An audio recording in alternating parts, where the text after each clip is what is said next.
कुल मिलाकर गठबंधन की जो फॉर्मूला है वो अब आपके सामने रख रहे हैं। हर पार्टी के खाते में कितनी सीटें आएंगी।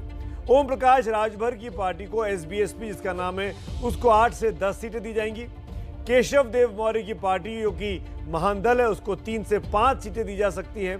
संजय चौहान की जनवादी पार्टी को 3 सीटें मिल सकती है गठबंधन में। कृष्णा पटेल की जो पार्टी है अपना दल के, उनको 2 सीटें और टीएमसी और एनसीपी के खाते में 1-1 सीट जा सकती है। यानी अगर आप जोड़ेंगे इस गठबंधन की सीटों को तो लगभग 50 से 52 सीटें आती हैं जो अखिलेश कॉम्प्रोमाइज कर रहे हैं अपने कोटे से और सहयोगियों को देने को तैयार। यानी 403 में से करीब करीब अखिलेश खुद 350 सीटों पर चुनाव लड़ेंगे और बाकी की 53 सीटें वो अपनी सहयोगियों में, जो कि 11 दलों का गठबंधन बन रहा है, उनमें वो बांट सकते हैं। मोटा मोटी आंकड़ा अब तक का निकल कर ये सामने आ रहा है। तो एक तरफ अखिलेश यादव कुनबा जोड़ रहे हैं तो बीजेपी के कुछ साथी छिटक गए हैं। पार्टी के बड़े ओबीसी चेहरे अखिलेश की तरफ जा रहे हैं। स्वामी प्रसाद मौर्य का जाना बीजेपी के लिए बड़ी चिंता की बात है। बीजेपी का तमाम पार्टी का नेतृत्व जो है वो दिल्ली में सीटों पर बात कर रहा है। नेतृत्व को किसको देना है, किस तरीके से चुनाव लड़ना है, वहां अखिलेश यादव लखनऊ में बीजेपी के सहयोगियों को बीजेपी से निकाल ले रहे हैं। सवाल है कि क्या अखिलेश केशव प्रसाद मौर्य की कार्ड के तौर पर स्वामी प्रसाद मौर्य को इस्तेमाल कर सकते हैं इन चुनावों में। मौर्य बनाम मौर्य, इन दोनों मौर्य की कितनी है ताकत। एबीपी न्यूज ने उनके गढ़ों में जाकर ये जानने की कोशिश की है। देखिए मेरे सभी सहयोगी अखिलेश और ज्ञानेंद्र तिवारी की ये एक्सक्लूसिव रिपोर्ट।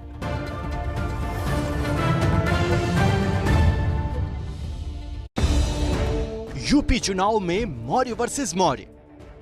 2022 में फिर 300 से ज्यादा सीटें जीत करके भारतीय जनता पार्टी प्रचंड बहुमत से वापस आ रही है। हर निर्णय मेरा चौंकाने वाला होता है। यह भी मेरा फैसला भारतीय जनता पार्टी की सरकार की ताबूत में अंतिम कील होगा।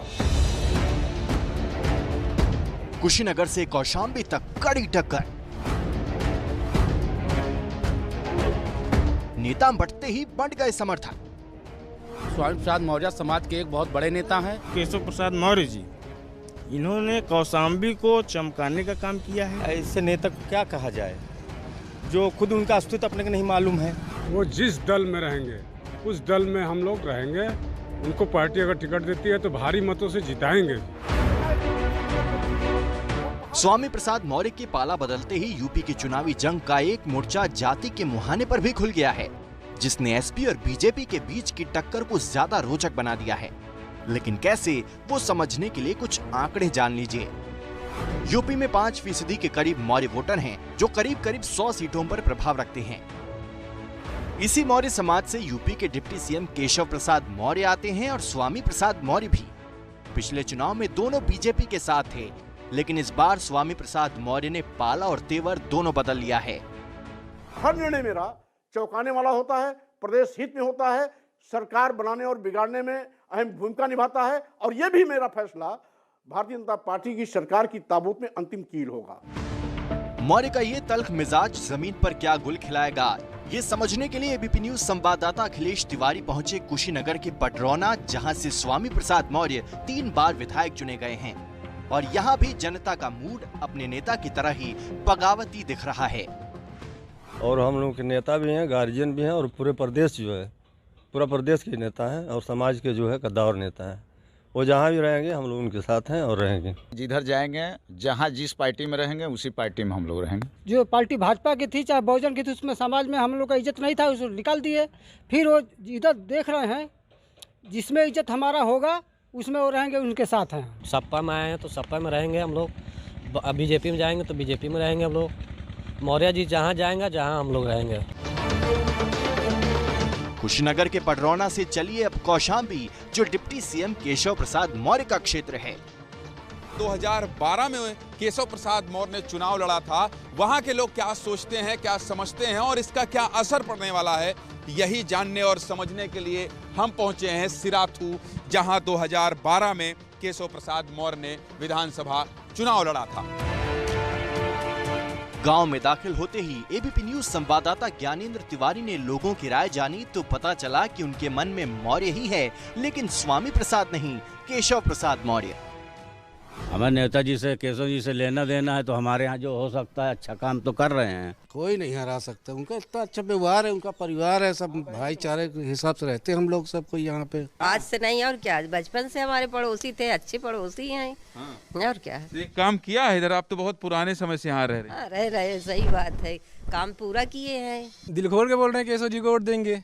और क्या, मुख्यमंत्री बनाएंगे इस बार उनको, मुख्यमंत्री बनाएंगे इस बार उनको।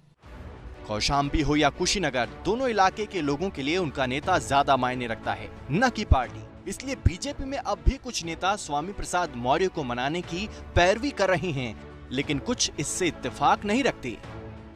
बहुत ही प्रैक्टिकल नेता भी हैं। उनको मुझे जहाँ तक जन ज्ञान में आया है, उनसे हमारे वरिष्ठ नेतागण चर्चा भी कर रहे हैं, बात भी कर रहे हैं। उनको रोकना चाहिए। 5 साल कहाँ रहे स्वामी प्रसाद मौर्य जी, तब दलितों की और वंचितों की याद नहीं आई। केवल अपने लड़के के टिकट के लिए उन्होंने बीजेपी पे इतने बड़े आरोप लगा दिए। स्वामी प्रसाद मौर्य का होल्ड सिर्फ जनता के बीच ही नहीं, विधायकों के बीच भी है। उनके समर्थन में 3 बीजेपी विधायक पार्टी छोड़ चुके हैं। मौर्य का दावा है कि कई कतार में हैं। 14 जनवरी को आप उस दिन देखेंगे, जो भी ज्वाइन करेगा उसके चेहरे आपके सामने आएंगे। कुशीनगर से संवाददाता अखिलेश तिवारी और कौशाम्बी से ज्ञानेंद्र तिवारी की रिपोर्ट। तो यूपी में मौर्य वर्सेस मौर्य की लड़ाई में कौन बड़ा नेता है, यूपी की जनता से सी वोटर की ओपिनियन पोल के जरिए, सर्वे के जरिए हमने ये जानने की भी कोशिश की।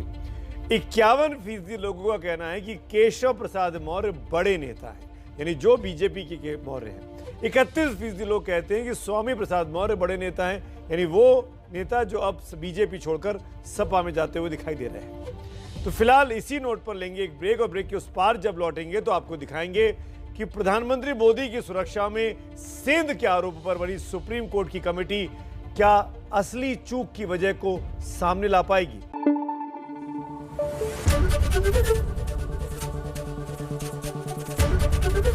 एबीपी न्यूज आपको रखे आगे।